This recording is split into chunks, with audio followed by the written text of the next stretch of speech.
ও জল্লাদের কাম করতাছি এটা কি জানি কাম করতাছে মেডা গাল দাও করি কেনা কেনা বনা কে গুলো দেও গা মাটি দেইবনি মাটি এটা তো এটা যাই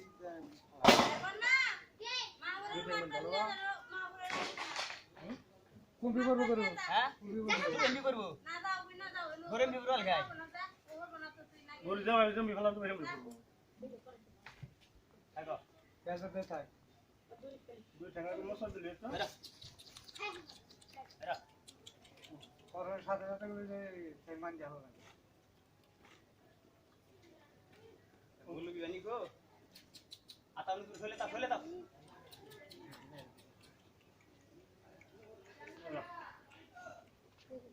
এই তুমি তো গাউন তো একই পান নানুন যা বলেন তো মনে মনে হাত দেওয়া লাগবে আকুকে এটা দিয়ে দাও প্রে দেন দাও পাসপোর্ট ছেড়ে দিন ওরে ওরে তুই পানি জানা আনতে দে